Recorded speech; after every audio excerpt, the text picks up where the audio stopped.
ક્રમાંક 2 પુષ્પમાળા વાક્ય 36. એમાં કૃપાલદેવ લખે છે, અઘોર કર્મ કરવામાં આજે તારે પડતું હોય, અઘોર કર્મ કરવામાં આજે તારે પડવું હોય તો રાજપુત્ર હો તો પણ ભિક્ષાચરી માન્ય કરી આજના દિવસમાં પ્રવેશ કરજે. અઘોર કર્મ એટલે ભયંકર એવું કંઈ કાર્ય કરવું પડતું હોય તો ભલે ને તું રાજપુત્ર હોય તો પણ ભિક્ષાચરી એટલે ભિખારી પણ રાજ્ય છોડીને તે પણ માન્ય કરી આજના દિવસમાં પ્રવેશ કરજે. એટલે કોઈ પણ રીતે અન્યાય અનીતિ કરીશમાં, ભયંકર કર્મ પાપ કરીશમાં ભલે ને રાજ્ય છોડી દેવું પડે. અઘોર કર્મ એટલે ભયંકર હિંસામય કે સાત વ્યસન સેવે એવું કામ કરવું પડતું હોય તો રાજપુત્ર હો તો પણ ભિક્ષાચરી માન્ય કરી આજના દિવસમાં પ્રવેશ કરજે. એના વિવેચનમાં બ્રહ્મચારીજી કહે છે,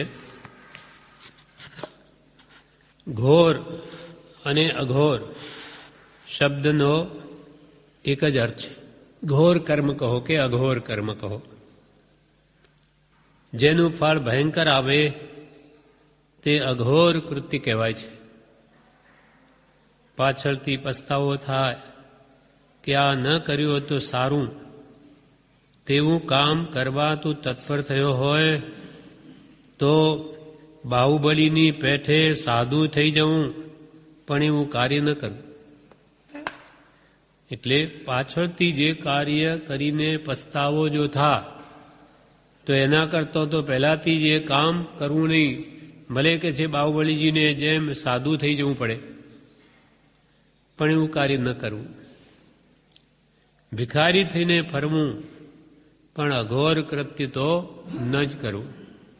ભયંકર પાપમય કાર્ય તો ન જ કરવું. બાહુબલીની પેઠે સાધુ થઈ જવું એમ કેમ કહ્યું?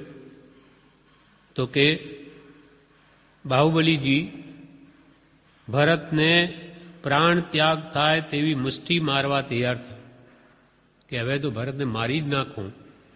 એવી છેલ્લી મુષ્ટિ જે બાહુબલીએ ઉપાડી અને ત્યાં વિચાર આવ્યો કે રાજને માટે ભરતે તો અયોગ્ય કામ કર્યું, મને મારવા ભરતે તો ચક્ર મૂક્યું, પણ હું પણ એના જેવો થઈ અને જો એને મારી નાખીશ તો મેં પણ એક ભયંકર અઘોર કૃત્ય કર્યું એમ થશે. એના કરતા તો પિતાએ રાજ્ય તજી દઈ મોક્ષનો માર્ગ ગ્રહણ કર્યો તે જ મારે માટે યોગ્ય છે. કારણ કે ભાઈને મારી થોડો વખત તુચ્છ આવું આ રાજ્ય ભોગવી ને ચિરકાળ સુધી કલંકિત થવું કે જુઓ કે એને પોતાના ભાઈને મારી નાખ્યો અને ચિરંકાળ સુધી હું કલંકિત થઈને આ રાજ્ય તુચ્છ સુખ એ ભોગવીને એમાં શું મને મળશે? આ ભાવ અને આ ભાવમાં કલંકિત થઈશ અને પરભાવમાં પડેના ફળમાં દુઃખી થઈશ.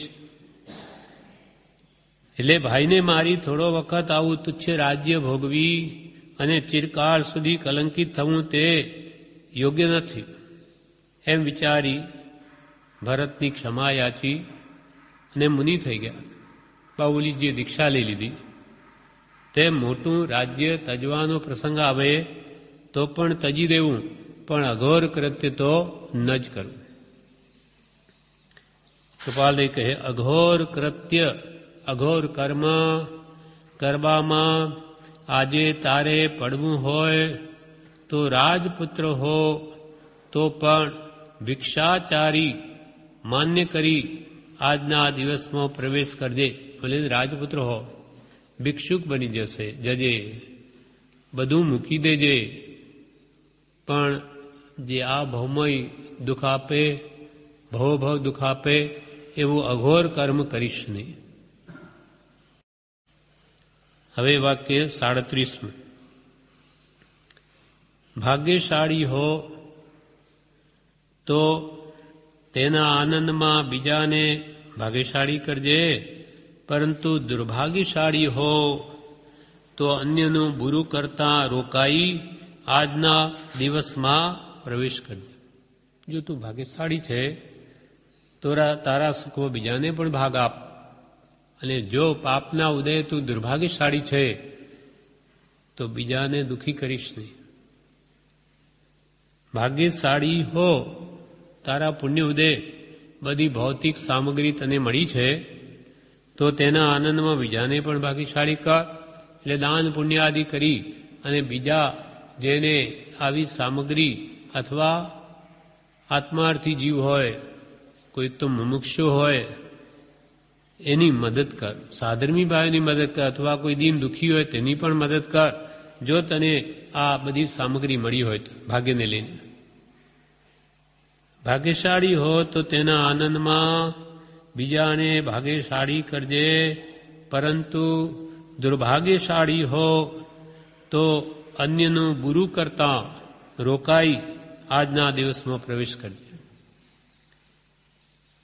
આગળ કૃપાલદેવે 11મા પુષ્પમાં સર્વ પ્રાણીમાં સમદ્રષ્ટિ એમ કહ્યું તે વાતને જ અહીં સ્યાદવાદથી સ્પષ્ટ કરે છે. અપેક્ષાથી ભાગ્યશાળી હોય તો દુર્ભાગ્યશાળી હોય તો શું કરવું, એમ અપેક્ષાથી સ્યાદવાદથી સ્પષ્ટ કરે છે કે લૌકિક પુણ્યના યોગે બાહ્ય સુખની સામગ્રી હોય, લૌકિક પુણ્ય ના બળે તને જો બાહ્ય સુખ સામગ્રી મળી હોય તેને લોકો ભાગ્યશાળી કહે છે.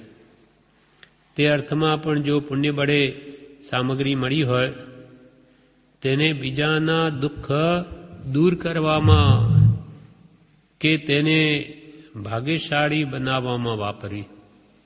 તને મળ્યું છે તારા પુણ્યનો ઉદય, તો બીજાના દુઃખ પણ તે વડે દૂર કર. અને વિશેષ પુણ્ય છતાં પુણ્ય હોત હે દીપક જોત, તારી પાસે પુણ્ય છે ત્યાં સુધી નવું પુણ્ય બાંધી લે, એટલે બીજાને પણ તારા ભાગ્યમાં ભાગીદાર બનાવ. એટલે બીજાના દુઃખ દૂર કરવામાં કે તેને ભાગ્યશાળી બનાવવામાં વાપરવી. સર્વ સદભાગ્યનું કારણ એક સત્પુરુષ છે. પુણ્ય કોણે શીખવ્યું? સત્પુરુષ. એક અંશ સાતાદી કરીને પૂર્ણ કામતા સુધીનું કારણ એક સત્પુરુષ છે. એટલે અહીંયા કે છે કે સર્વ સદભાગ્યનું કારણ એક સત્પુરુષ છે. પોતાને સત્પુરુષ મળવાથી ભાગ્યશાળી માનતો હોય તેણે બીજાને પણ તેની પ્રાપ્તિ થાય તેવી અનુકૂળતા કરી આપવી કે ભાઈ મને સત્પુરુષ મળ્યા એટલે હું સુખી છું, તો બીજાને પણ સત્પુરુષ મળે એવી જોગવાઈ કરવી.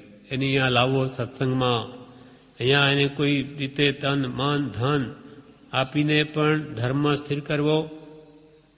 પોતાને સત્પુરુષ મળવાથી ભાગ્યશાળી માનતો હોય તેણે બીજાને પણ તે સત્પુરુષની પ્રાપ્તિ થાય એવી અનુકૂળતા કરી આપવી.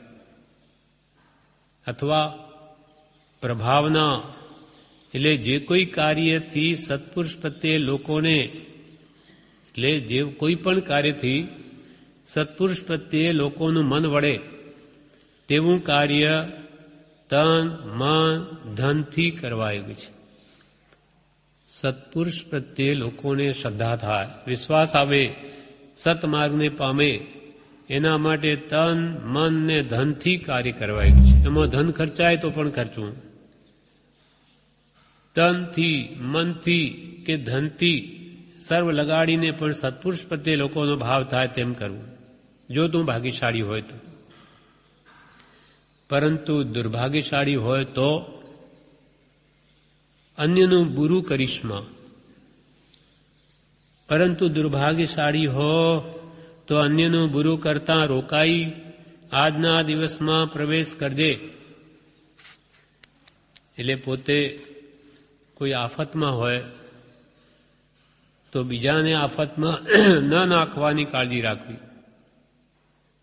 કે ભાઈ મારે મોટી ખોટ આવી ગઈ કોઈ કારણસર, તો બીજાને લઈને એની બુડાડું ભેગો, એમ ન કરતો.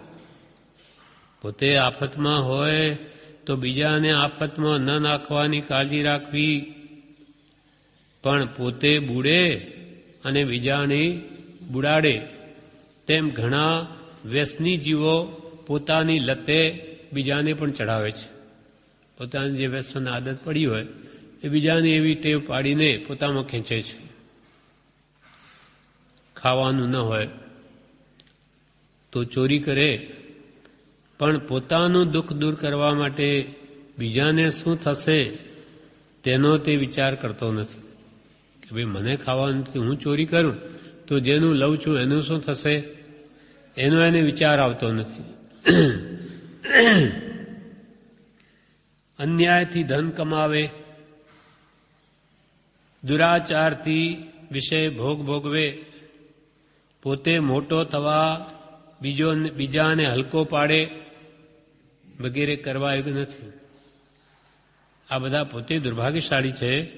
પોતાને જે વસ્તુની પ્રાપ્તિ ન થઈ હોય ધનાદિની, તેના માટે બીજાનું લઈ લેવું, એટલે કે અન્યાયથી ધન કમાવવું કે દુરાચારથી વિષયાદિમાં પ્રવર્તવું કે પોતે મોટો થવા બીજાને હલકો પાડવો, આવા કૃત્યો કરવા યોગ્ય નથી.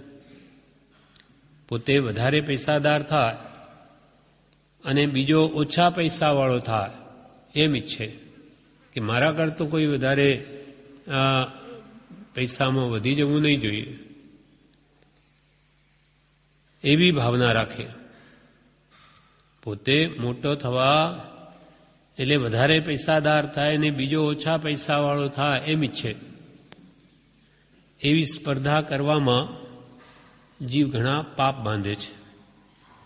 ગામડામાં ગ્રામ્ય જીવનમાં આવું બહુ બને છે. નવરા બેઠા હોય એટલે બીજાનું ભલું કરવાને બદલે સામાનું ખોટું કેમ દેખાય તે માટે જીવ મથ્યા કરે છે.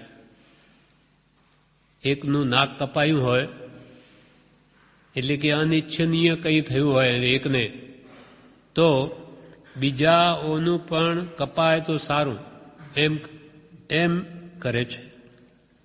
આ લૌકિક વાત થઈ. એટલે આમ લૌકિકમાં પણ આવી રીતે જે બીજાનું ઈચ્છે તો પાપ જ બાંધે. હવે પરમાર્થમાં, તેમ પરમાર્થમાં પણ તેવી ભૂલો ન થાય તે માટે ચેતવાનું કહે છે. મિથ્યાત્વ દશામાં જીવને મોહમાં પ્રીતિ હોય છે. તે ચેપી રોગ છે. માટે મુમુક્ષુએ પોતાના હિતને માટે અન્યને પણ તેવા મોહના રોગથી બચાવવા માટે સત્પુરુષ પ્રત્યે દ્રષ્ટિ રાખવા યોગ્ય છે. પોતે મોહમાં ડૂબેલો છે તો બીજા પણ મોહમાં ડૂબે એમ ન કરવું. અનાદિથી ચેપી રોગ એ તો લાગેલો જ છે. આવા નિમિત્ત મળે તો મુમુક્ષો પણ મોહમાં ફસાઈ જાય.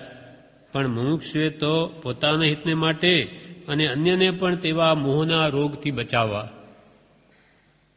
અને સત્પુરુષ પ્રત્યે દ્રષ્ટિ રાખવા યોગ્ય છે. તેના ગુણગ્રામમાં પ્રવર્તવા યોગ્ય છે. એ ભૂલાતા જીવ બીજી પરવસ્તુઓમાં લૌકિક મોહ અને નિંદાદી કારણોમાં તણાઈ જાય છે અને પોતાનું તથા અન્યનું બુરું કરે છે. પોતે દુર્ભાગ્યશાળી છે.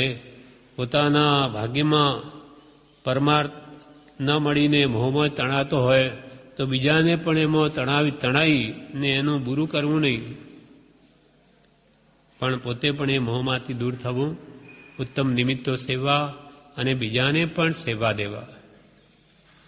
એટલે પોતાનું તથા એ જો પરવસ્તુમાં લૌકિક મોહમાં પોતે પડી કે બીજાને પાડી અને નિંદાદી કારણોમાં તણાઈ જાય તો તે પોતાનું અને અન્યનું પણ બુરું કરે છે. સમ્યક્ત્વ પામવાના કારણથી પોતે દૂર રહે છે અને બીજાને પણ દૂર રાખે છે. તે નહીં કરવા માટે આ ચેતવણી આપી કે જો તું દુર્ભાગ્યશાળી છે, તું સત્સંગ કરી શકતો નથી, કે આ મોહના ભયંકર વાતાવરણમાં તને રહેવું પડે તો બીજાને પણ ગમે તે રીતે કે ત્યાં જઈને શું કરશો, ધંધો કરો, એવી કોઈ પણ રીતે બીજાને પણ સત્સંગથી દૂર કરવા નહીં. એટલે કૃપાલદેવ કહે, પરંતુ દુર્ભાગ્યશાળી હો તો અન્યનું બુરું કરતા રોકાઈ આજના દિવસમાં પ્રવેશ કરજે. તું ભાગ્યશાળી હો તો બીજાને પણ તારા ભાગ્યમાં સદભાગી બના. તને સત્પુરુષ મળ્યા એટલે તું મહાભાગ્યશાળી છે. ઘણા પુણ્યના સંચયથી માનવદેહ મળે અને સત્પુરુષનો જોગ મળો એ તો અતિ અતિ પુણ્યનો જોગ છે. તો તું મહાભાગ્યશાળી છે. તો બીજાને પણ સત્પુરુષ પ્રત્યે વાળ. એમાં તારી શક્તિ, સમય, ધન આદિનો ઉપયોગ કરીને એનું પણ કલ્યાણ થાય એમ કર. પણ તું દુર્ભાગ્યશાળી હો એટલે કે તને સત્સંગ કે સત્પુરુષનો જોગ નથી તો બીજાને પણ આવી રીતે અંતરાય પાડી અને એનું પણ બુરું કર્મ. પરંતુ દુર્ભાગ્યશાળી હો તો અન્યનું બુરું કરતા રોકાઈ આજના દિવસમાં પ્રવેશ કરજે. આ બધું કે છે સવારમાં જ વિચારી દેજે કે જેથી તને આ આખા દિવસમાં આવા કોઈ પાપ નહીં થાય. હવે કૃપાલદેવ પુષ્પમાળામાં 38મું વાક્ય લખે છે. તેમાં કહે છે, ધર્માચાર્ય હો તો તારા અનાચાર ભણી કટાક્ષ દ્રષ્ટિ કરી આજના દિવસમાં પ્રવેશ કરજે. જો તું ધર્માચાર્ય હો, ધર્મ માર્ગમાં જો તું આચાર્ય પદવી પર હો તો તારી વર્તણૂકનો અનુસરણ ઘણા કરશે. એટલે તારામાં કંઈ અનાચાર કે દોષ હશે તો એ ઘણા એનું અનુકરણ કરવાથી ઘણાનું અહિત થશે. ધર્માચાર્ય હો તો તારા અનાચાર ભણી કટાક્ષ દ્રષ્ટિ, તિરસ્કારની દ્રષ્ટિ કરી આજના દિવસમાં પ્રવેશ કરજે. બધાને માટે કહ્યું. એટલે અહીંયા ધર્માચાર્ય માટે કહે છે કૃપાલદેવ, ધર્માચાર્ય છે તે અનેક જનોના આદર્શ રૂપ છે.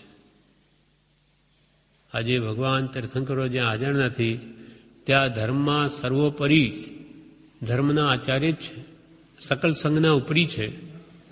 હવે એ પોતે જ્ઞાની ન હોય તો સંઘની શું સ્થિતિ થાય?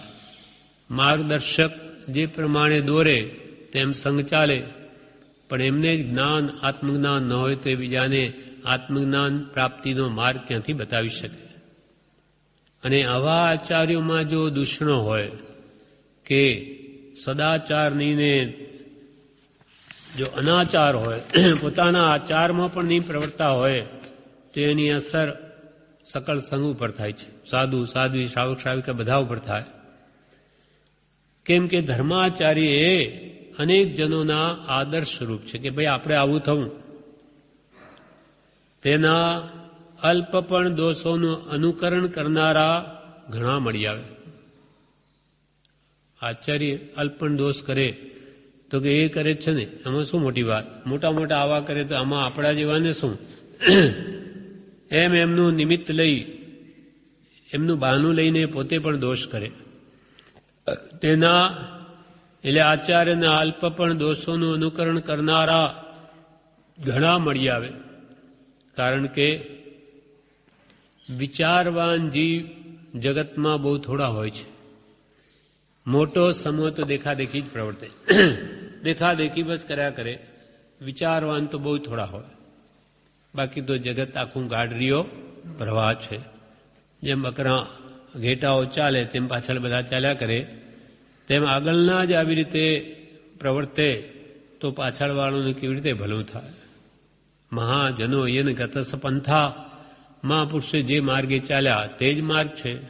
હવે મહાપુરુષો પણ માર્ગના જાણકાર નહીં હોય અને વિપરીત માર્ગે ચાલે તો સકલ સંઘ પણ તે માર્ગે ચાલે. વિચારવાન જીવો જગતમાં બહુ થોડા હોય છે. મોટો સમૂહ તો દેખાદેખી જ પ્રવર્તે છે. માટે ઉત્તમ નિમિત્ત બનવા ધર્માચાર્યે પુરુષાર્થ કરવો કે ભાઈ મારું અવલંબન બીજા લેશે અને હું જો કંઈ દુરાચાર કે અનાચાર સેવીશ તો આ સકળ સંઘનું શું થશે? એની જવાબદારી સમજી પોતે ઉત્તમ નિમિત્ત બનવા બીજાને માટે પુરુષાર્થ કરવો જોઈએ અને પોતાના અનાચાર ભણી કટાક્ષ એટલે તિરસ્કારયુક્ત દ્રષ્ટિ રાખવી જોઈએ. મારામાં આવા દોષો ને હું કહેવા હું ધર્માચાર્ય અસદગુરુએ વિનયનો લાભ લેજો કાંઈ મહામોહનીય કર્મથી બુડે ભવજળ માહી. હું સંસારમાં ડૂબું એવા કામ કરું તો મારી પાછળ આ બધા ડૂબશે. એટલે મારી જવાબદારી ઘણી મોટી છે. એટલે આવું કામ મારાથી કંઈ ન જ થવું જોઈએ. એમ ધર્માચાર્યે હંમેશા ધ્યાનમાં રાખવું અને કંઈ પણ કે છે અનાચાર થતા હોય તો એના ભણી એની કટાક્ષ દ્રષ્ટિ રહેવી જોઈએ, તિરસ્કારયુક્ત દ્રષ્ટિ. કોઈ પણ બીજો પણ કોઈ પોતાના દોષને પોષણ આપતો દેખાય તો તેને શત્રુ સમજવાયું છે. કોઈ આચાર્યને પણ બસ તમે કરો છો બધું બહુ સરસ છે, બધું બરાબર જ છે, આમ ગમે તેમ કહીને જો એ ધર્માચાર્યને રાજી રાખવા ઈચ્છતો હોય તો એનો ખરેખર શત્રુ છે. કેમ કે દોષને પોષણ આપે છે. માટે કહ્યું બીજા કોઈ પોતાના દોષને, પોતાને ખબર છે કે આ મને દોષ છે, છતાં કોઈ એમાં પોષણ આપતું હોય એવું જો લાગે તો તેને શત્રુ સમાન સમજવો.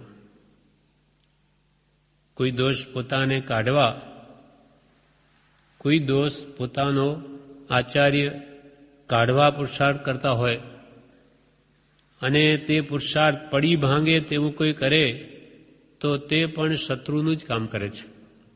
આચાર્યને ખ્યાલમાં આવે કે અમારા દોષ છે એ કાઢવા એ પુરુષાર્થ કરતા હોય ને એમાં વળી કોઈ બીજો એમાં વિક્ષેપ કરે, વિઘ્ન પાડે, એનો પુરુષાર્થને તોડી નાખે તો એને શત્રુ સમાન સમજવો.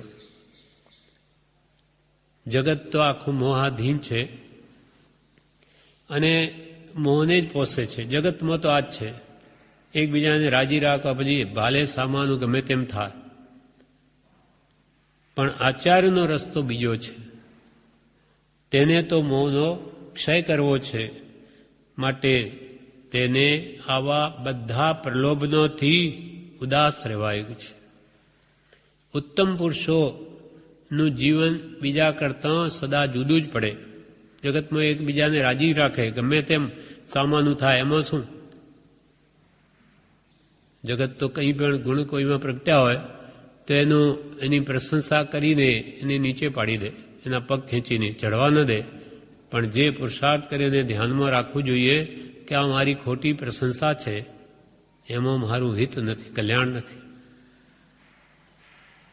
અને દુનિયા તો બધા એકબીજાને રાજી રાખવા માટે જ કરે છે મુખ્યત્વે. એમાં એનું શું જાય છે?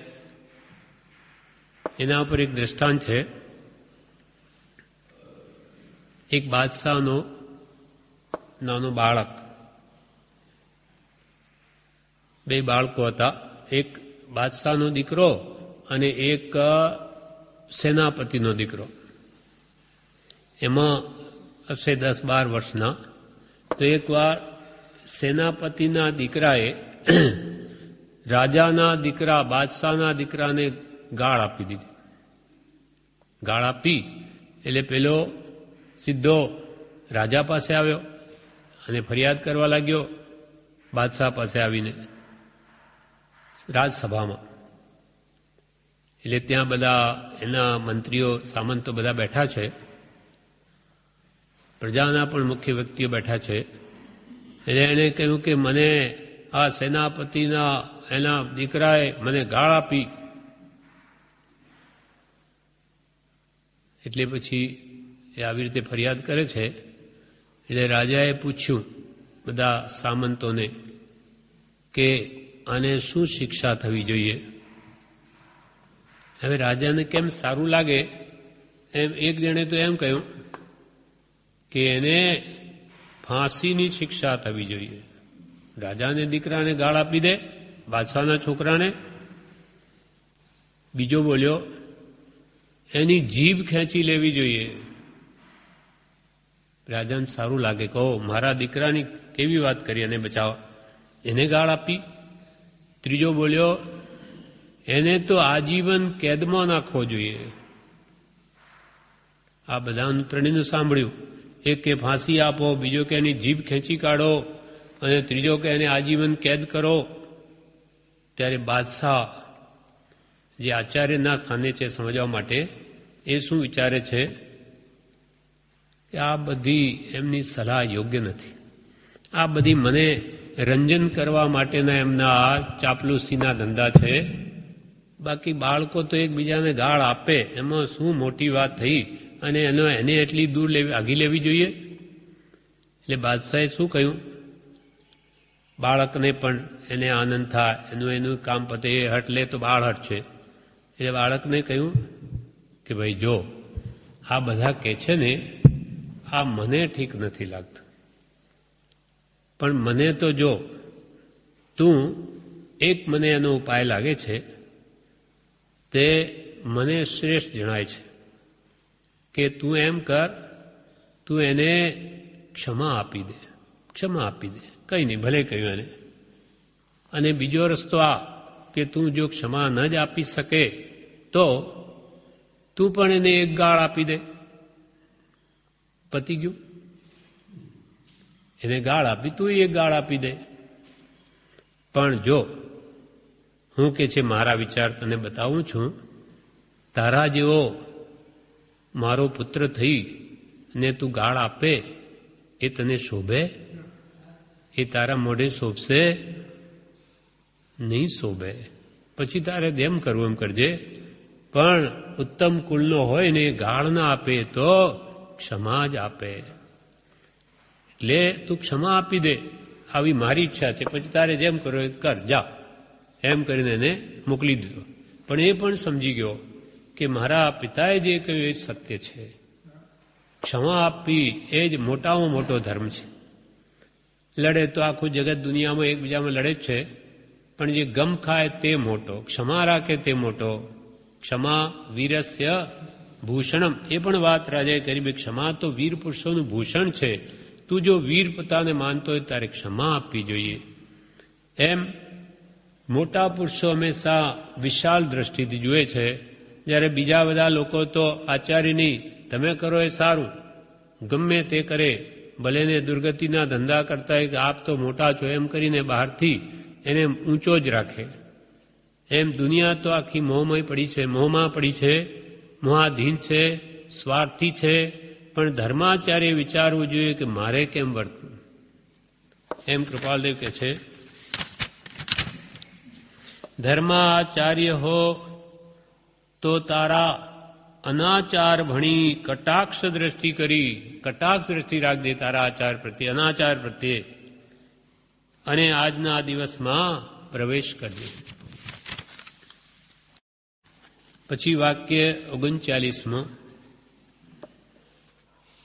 અનુચર હો તો પ્રિયમાં પ્રિય એવા શરીરના નિભાવનાર તારા અધિરાજની નિમક હલાલી છી આજના દિવસમાં પ્રવેશ કરજે.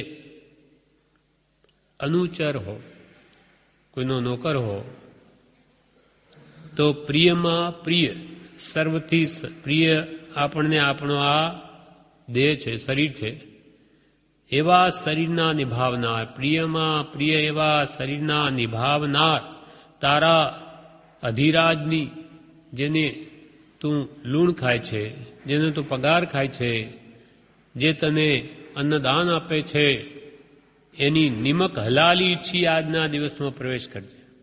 નિમક હરામી નહીં, નિમક હલાલી. જેણે તને અન્ન આપ્યું એનો ઉપકાર કરજે, પણ એનો અપકાર કોઈ દિવસ કરીશ નહીં. વિવેચનમાં કહે છે, જેનાથી પોતાની આજીવિકા ચાલતી હોય તેનું કામ કરવાનો પ્રસંગ આવે ત્યાં નિમક હરામ ન થવું. આજીવિકા જેના વડે આપણી ચાલી રહી છે તેનું કામ કરવાનો પ્રસંગ આવે ત્યાં નિમક હરામ ન થવું, પરંતુ પોતાના ઉપર થયેલા ઉપકારનો બદલો વાળવા તત્પર રહેવું તે સેવકનું કાર્ય છે. જેણે આપણી આજીવિકા જેના આધારે ચાલે તેણે આપણા પર ઉપકાર કર્યો છે, માટે ઉપકારનો બદલો વાળવા જ તત્પર રહેવું એ સેવકનું કર્તવ્ય છે. અહીં પ્રિયમાં પ્રિય એવું શરીરનું વિશેષણ વાપર્યું છે. જીવને વધારેમાં વધારે પ્રિય પોતાનું શરીર હોય છે, અને તે શરીર અન્નથી ટકે છે. તો અન્નદાતાનો બદલો વાળવા તત્પર રહેવું. આ શરીર અન્નથી ટકે. અન્ન કોણ આપે? તો કે આ અન્નદાતા છે, મારા ઉપકારી છે, જેનું લૂણ ખાઉં છું, તો એનો બદલો વાળવા હંમેશા તત્પર રહેવું. એના ઉપર એક દ્રષ્ટાંત છે કે એક શેઠને ત્યાં રાત્રે ચોર આવ્યા. ચોર આવ્યો, એક જ જણ ચોરી કરવા અંદર બેઠો. હવે એને બહુ ભૂખ લાગી હતી, એટલે જેવો એ બેઠો એટલે પેલું રસોડું જ પેલા હાથમાં આવી, એને બારી થઈને અંદર ઉતર્યો. એટલે એને થયું કે પહેલા ભૂખ બહુ લાગી છે એટલે કંઈ ખાઈ લો. એટલે એને એક બંડીમાં હાથ નાખ્યો કે અંદરથી તો લૂણ નીકળ્યું, મીઠું. એને ચાખ્યું, આ સાકરનો ભૂકો છે કે શું? ચાખ્યું કે એ તો મીઠું છે, લૂણ છે, નિમક છે. એટલે એના મનમાં એમ થયું કે નિમક હરામ તો ન થયું, આનું મેં લૂણ ખાધું, માટે એને ત્યાં તો હવે ચોરી કરાય જ નહીં. નિમક હલાલ થવું કહ્યું છે, પણ નિમક હરામ નહીં. એટલે ત્યાં ઊભો છે. એટલામાં કંઈક વસ્તુ પડી ગઈ એના હાથમાંથી કે શેઠ જાગી ગયા અને જુએ છે તો સામે કોઈ માણસ ઊભો રૂમમાં, રસોડામાં. તો કે તું કોણ છે ભાઈ? તો કે હું ચોર.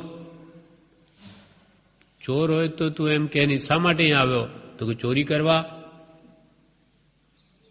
તો તું ચોર છે કે બીજો છે? જેમ છે તેમ બોલ.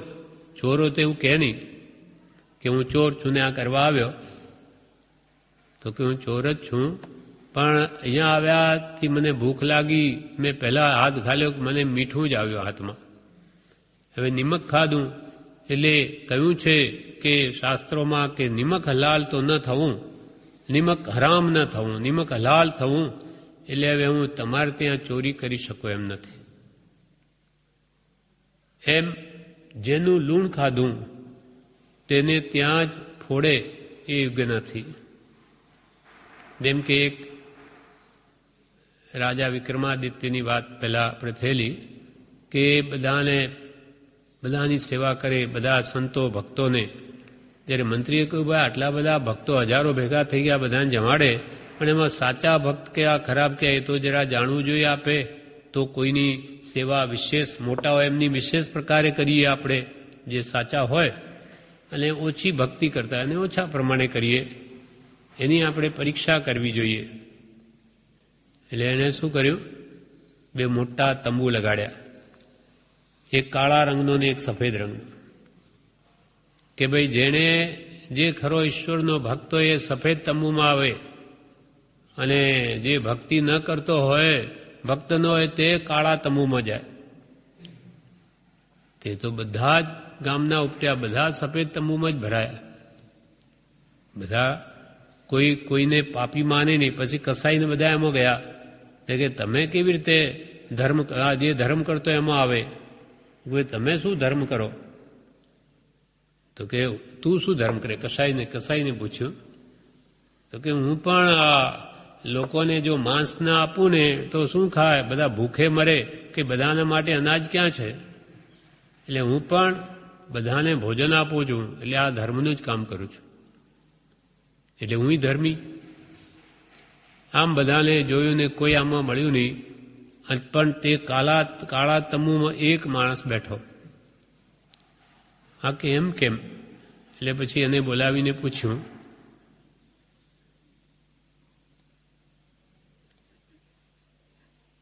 કઈ નિમક હરામની વાત છે. એમાં પેલો જે કાળા તમુ એને પૂછ્યું ત્યારે એણે કઈ રાજાને એવું કામ હતું એટલે બધાને ભેગા કર્યા.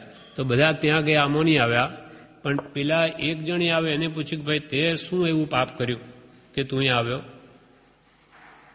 તો કે આજે રાજાને કામ પડ્યું અને આખી જિંદગી જેણે અમને ભોજન ખવડાવ્યું, તો જેણે અમને નિમક આપ્યું એટલે કે ભોજન આપ્યું એનું તો અપકાર કરાય નહીં. એના ભલા માટે તો આ મારા પ્રાણ આપી દઉં. આ પ્રાણ પણ એના માટે છે. એટલે યાદ નથી મને, એવું કંઈ રાજાનું કામ હતું. એના માટે બધા જ ધર્માત્મા થઈને ત્યાં બેસી ગયા. આ એક જ જણ ત્યાં આવ્યો. ત્યારે રાજાને મંત્રીએ કહ્યું કે જુઓ, આ ખરો ભક્ત તો આ એક છે કે જે એના માટે પ્રાણ આપવા તૈયાર છે, કે મેં જેનું નિમક ખાધું એમાં નિમક હરામ તો નહીં જ થવું. ભલે એને તેલ કાઢી નાખે એવું કંઈ હતું. તો આ સાચા ભક્ત જે હોય તે નિમક હરામ નહીં થાય, પણ નિમક હલાલ થાય છે. એટલે અહીંયા કૃપાલદેવ કહે છે, અનુચર હો તો પ્રિયમાં પ્રિય એવા શરીરના નિભાવનાર તારા અધિરાજની નિમક હલાલી છી આજના દિવસમાં પ્રવેશ કરજે. નિમક હલાલી છે, એનું ભલું, એનો ઉપકાર કેવી રીતે કરું કે જેણે મને અન્નદાન આપ્યું, એવી ભાવના હોવી જોઈએ. પછી વાક્ય છે 40મું,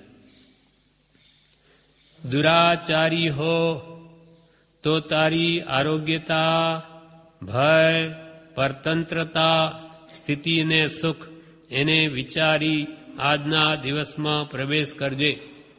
અને જો તું દુરાચારી છે તો આ પ્રમાણે વિચાર. જો દુરાચારી હો તો તારી આરોગ્યતા, ભય, પરતંત્રતા, સ્થિતિ અને સુખ એને વિચારી આજના દિવસમાં પ્રવેશ કરજે. તું દુરાચારી હોય તો તારા આરોગ્યતા સંબંધી પહેલા વિચાર કર. પહેલા તો દુરાચારના બધા દોષો જણાવે છે. એમાં દુરાચારમાં આરોગ્યતાની હાનિ છે. લોકનિંદિત કાર્યમાં મુખ્યત્વે આરોગ્યતાનો ભય છે. એટલે સાત વ્યસન વગેરે પાપના કાર્યો કે મુખ્યત્વે વિષય ભોગવનારા પોતાની શરીર શક્તિ ખોઈ બેસે છે. સાત વ્યસનો પડેલો પાપના કાર્યો કરે કે વિષય ભોગમાં પોતાની શરીર શક્તિને હણી નાખે છે, ખોઈ નાખે છે. જેમ બહુ ખાનારો માંદો થાય, સિનેમા જુએ તેથી મોહ વધે અને વિષયોની ઈચ્છાને લઈને દુઃખી થાય, આંખોને પણ નુકસાન થાય, તેમ બધી ઇન્દ્રિયોના ભોગ સરવાળે શરીર કે મનને નુકસાન જ કરનારા છે. એ દુરાચારી હોય અને પાંચે ઇન્દ્રિયોના વિષય ભોગમાં વિશેષ વૃત્તિને લઈ જાય તો એની શરીર આરોગ્યને નુકસાન જ થાય છે. એમ સિનેમાનું દૃષ્ટાંત આપ્યું કે જુએ તેથી શું થાય? મોહ વધે, વિષયોની ઈચ્છા પ્રબળ થાય, આંખોને પણ નુકસાન થાય, સમયની પણ બરબાદી થાય અને બહુ ઘણું બધું ખાય, ખાવામાં આસક્તિ રાખે તો એ માંદો થાય. એમ પાંચેન્દ્રિયના વિષયો એ શરીરને, આરોગ્યને નુકસાન કરતા જ છે. એટલે દુરાચારી હોય તો તારી આરોગ્યતા અને પછી ભય. દુરાચારીને પણ સદા મનમાં ભય હોય છે કે મારું આ આચરણ કોઈ જાણી જાય તો. એમ પોતાનું અંતઃકરણ પણ દુરાચાર કરતા ના પાડે છે. એટલે અંદર એને પણ ડંખ હોય, દુરાચારીને પણ. તેને પણ ખબર પડે અંદર, જાણે પણ એના પર લક્ષ્ય આપતો નથી. દુરાચારીઓએ તેના તરફ સારા માણસોની એટલે સજ્જનોની કટાક્ષ દ્રષ્ટિ હોય છે. કોઈ શિક્ષા પણ કરી બેસે એને દુરાચારના કારણે.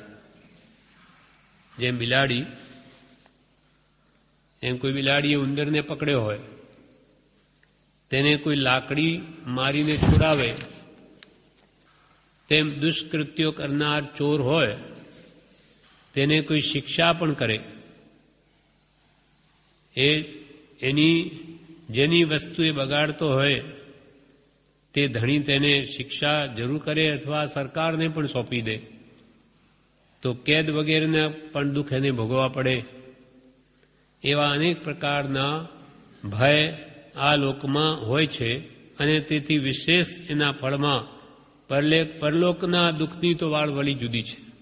જો દુરાચારી હોય તેને એક તો પોતાનું આરોગ્ય બગડે, બીજું એને ભય સદારે, આ ભવમાં પણ તે ભયભીત રહે અને કોઈ એને મારી પણ નાખે, અંગ પણ તોડી નાખે અથવા એને જેલ ભેગો પણ કરી દે.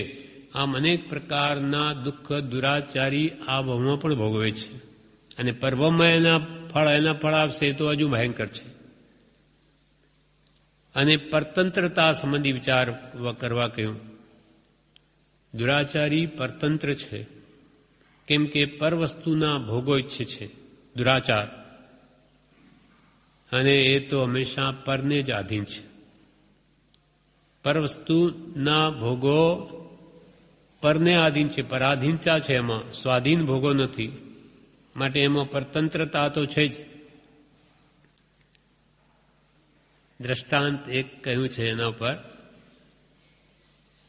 કે સ્થૂલીભદ્ર મુનિ,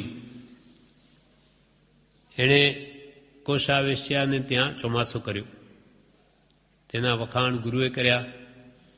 તે સાંભળી બીજા મુનિને પણ થયું કે આ સ્થૂલીભદ્ર વેશ્યાને ત્યાં ચોમાસું કર્યું, એમાં શું નવાઈ થઈ ગઈ, હું પણ કરું. એટલે બીજા ચોમાસે એ પણ ત્યાં ગયા, પણ એ તો તેમાં લુબ્ધ થઈ ગયા, એટલે ફસાઈ ગયા. એટલે એણે વેશ્યાએ પૈસા માંગ્યા તો કે ભાઈ નેપાળનો રાજા એ સાધુ સંતોને 1,00,000 રૂપિયાની રત્નની કામળ આપે છે, તો કે ત્યાં જઈને લઈ આવું. એટલે ત્યાં જાય છે નેપાળ. જતાંય કેટલો સમય લાગે, એ આવતા પાછે ખબર પડી ગઈ એટલે ચોરે લઈ લીધી. પાછો બીજી વાર લેવા ગયો, બીજી વાર આટલો દૂર જઈ લઈ આવી અને કામળી વેશ્યાને આપી. વેશ્યાએ તો વેશ્યા તો બુજી ગયેલી છે, એ તો પોતે શ્રાવક બની ગઈ છે સ્થૂલીભદ્રના સમાગમથી. એટલે એને બોધ આપવા માટે એણે શું કર્યું, એ કામળી અને જે પોતે વાંસની નળીમાં નાખીને લઈ આવ્યો માંડ કે બીજી વાર પણ ચોરો લે નહીં, અને એને ગણિકાએ તો પગ લૂછી અને રત્નકમળને ખાળમાં નાખી દીધી. તે જોઈ અને તે મુનિએ કહ્યું, અરે મારી કરેલી આટલી બધી મહેનત તે ખાળમાં નાખી દીધી. હું કેટલું મહા મુશ્કેલીએ તો 2 વાર ત્યાં જઈને હું લઈ આવ્યો, અને તે ખાળ પગ લૂછીને એને ફેંકી દીધી, કામડીને મારી મહેનત પાણીમાં નાખી દીધી. ત્યારે કોષાવેશ્યાએ કહ્યું, મુનિને બોધ આપ્યો કે આટલા બધા વર્ષો સુધી આ પાળેલું ચારિત્ર તમે આ ખાળમાં નાખવા તૈયાર થયા, તેનો વિચાર તમને કેમ આવતો નથી? આટલા વર્ષો સુધી તમે ચારિત્ર પાડ્યું અને આવા તુચ્છ ભોગો માટે તમે એને ખાળમાં નાખી દેવા તૈયાર થયા, તેનું તમને કેમ ભાન આવતું નથી? એટલે મુનિ બોધ પામ્યા અને ગુરુ પાસે જઈને પાછું ચારિત્ર લીધું. દોષો પ્રાયશ્ચિત લઈને ચારિત્ર લીધું. કહેવાનો ભાવ અર્થ એ છે કે જેના પર જે મોહ પામે, પરતંત્રતા દુરાચારી એની વાત છે, જેના પર એ મોહ પામે તેને રાજી કરવા માટે ગુલામની પેઠે વર્તે છે. જેમ કે ઇન્દ્ર પણ ઇન્દ્રાણીને મનાવવા દાસની પેઠે વર્તે છે કે ગમે તે રીતે તેને રાજી કરવાનો પ્રયત્ન કરે છે. આ પરાધીનતા છે. સપરમ બાધા સંયુક્તમ વિચ્છન્નમ બંધ કારણમ વિષમમ જમ ઇન્દ્રિયમ લબ્ધમ તમ સુખમ દુઃખમેવ કદા તદા. ભગવાન મહાવીર સ્વામીએ કહ્યું ઉત્તરાધ્યાયમાં કે સપરમ, પરને જ આધીન છે ઇન્દ્રિય સુખ. બાધા સંયુક્ત, અનેક આમાં બાધા આવે. પોતાનું શરીર સ્વસ્થ હોય તો વસ્તુ ન મળે ખાવાની, ખાવાની વસ્તુ મળે તો પોતાનું શરીર સ્વસ્થ હોય તો મળે નહીં, અને મળે તો પોતે રોગી હોય, ભાવે નહીં, ખાઈ ન શકે. એમ બાધા, અનેક બાધાઓ આવે છે. ઇન્દ્રિયોનું સુખ સપરમ, પરાધીન, બાધા સંયુક્તમ, વિચ્છન્નમ, વિનાશકારી, બંધનમ, બંધનકારી, વિચ્છન્નમ બંધનમ, કારણમ વિષમ, બંધનું કારણ, અને વિષમ છે, એક ધારું રહેતું નથી. જેમ ઇન્દ્રિયમ લદ્દમ, જો ઇન્દ્રિયોથી પ્રાપ્ત થતું સુખ તે દુઃખ મેવ તદા, તે હંમેશા દુઃખ જ છે. એ ક્ષણિક સુખ નથી, પણ એ સુખનું રૂપ છે, બાકી અંદરમાં તો દુઃખ જ છે. એમ જે દુરાચારી હોય તેને આ રીતે વિચારવા કહ્યું કે તું તારા આરોગ્યનો વિચાર કર, આરોગ્યતાનો, તને ભય કેવો રહે છે એનો વિચાર, એમાં તું શું સુખ અનુભવે, પરતંત્રતા તને કેટલી રહે છે, અને તારી સ્થિતિનો વિચાર કર. એના પર દ્રષ્ટાંત પુરાણમાં કહ્યું છે કે કેવી ભયંકર સ્થિતિ થઈ જાય છે મોહવશ. પુરાણમાં ગૌતમ ઋષિની પત્ની અહિલ્યા માં મોહ પામવાથી ઇન્દ્રે ચંદ્રને કુકડો બનવા કહ્યું. આ પૌરાણિક કથા છે, આપણા જીનોમાં નથી. એટલે ગૌતમ ઋષિની પત્ની સ્વરૂપમાં નથી, તેમાં ઇન્દ્ર મોહ પામી ગયો એમ કે છે. એટલે ચંદ્રને કુકડો બનવા કહ્યું, અને પરોઢીએ એણે અવાજ કર્યો, તેથી મુનિ ઉઠીને સ્નાન કરવા ગયા. ઇન્દ્ર પછી મુનિનું રૂપ લઈને ઋષિની ઝૂંપડીમાં ગયો, અને અહલ્યા સાથે ભોગ ભોગવ્યા. તેવામાં ગૌતમ મુનિ પાછા આવ્યા. તેણે ઇન્દ્રને નાસી જતો જોયો.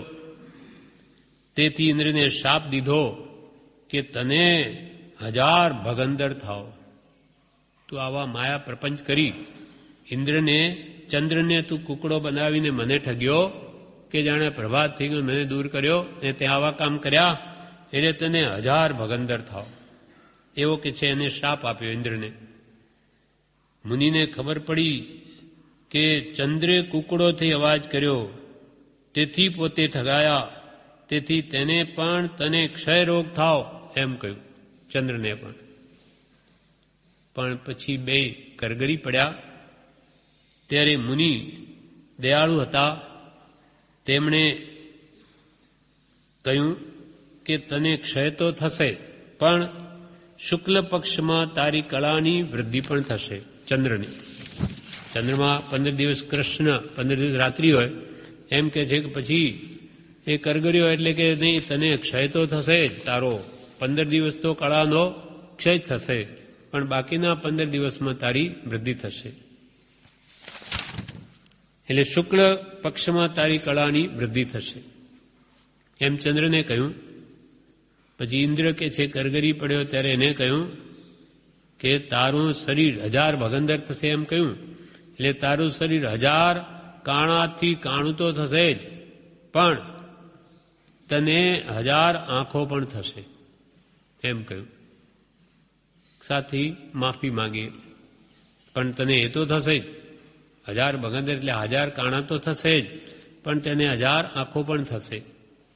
તેથી ભગવાનને જોવા ઇન્દ્ર 1000 આંખો વડે દર્શન કરે છે ભગવાન, એમ આપણામાં કહેવાય છે જૈનમાં. ભાવાર્થ એ છે, આનું તાત્પર્ય એ છે કે ઇન્દ્રિય સુખની સ્થિતિ કેટલી ને દુઃખની સ્થિતિ કેટલી. ઇન્દ્રિય સુખ, ઇન્દ્રિય શું ભોગવ્યા ઇન્દ્રિય, પણ આ દુઃખ કેટલું બધું ભોગવ્યું, કેટલું બધું આવી પડ્યું. ભાવાર્થ એ કે ઇન્દ્રિય સુખની સ્થિતિ કેટલી અને દુઃખની સ્થિતિ કેટલી. ઇન્દ્રિય સુખ ખરી રીતે તો દુઃખ જ છે. ઇન્દ્રિય સુખ પણ કેટલી વારનું, અને તેના ફળ રૂપે જે દુઃખ આવે તે તો લાંબી સ્થિતિનું આવે છે. તથા દુરાચાર કરીને કેટલો કાળ જીવવું છે, દુરાચાર કરીને જીવવું છે કેટલો કાળ, આખરે તો મરી જવાનું છે. પછી સુખ, દુરાચારી તારા સુખ તરફ પણ વિચાર કરજે એમ કહ્યું. પ્રવચન સારની આ જ ગાથામાં કહ્યું તેમ સર્વ ઇન્દ્રિયો દુઃખરૂપ જ છે. તો પછી દુરાચારમાં જે જીવ સુખ માને તે તો સ્પષ્ટ દુઃખરૂપ છે. આ ઇન્દ્રિયોના બધા જ વિષયો દુઃખરૂપ, તો પછી એમાંય પાછો દુરાચાર જે જીવ સેવે અને તેને સુખ માને તે તો સ્પષ્ટ દુઃખરૂપ છે. કેમ કે વર્તમાનમાં પણ દુરાચારી જીવને આકુળતા હોય છે અને પાપના ફળ જ્યારે ભોગવશે ત્યારે પણ ફરી આકુળતા થવાની જ છે. તેથી દુરાચારને તેથી દુરાચારને દુઃખ અને દુઃખનું જ કારણ જાણી તજવા યોગી છે. એટલે કૃપાલદેવે વાક્ય કહ્યું, દુરાચારી હો તો તારી આરોગ્યતા, ભય, પરતંત્રતા, સ્થિતિ અને સુખ તેને વિચારી આજના દિવસમાં પ્રવેશ કરજે.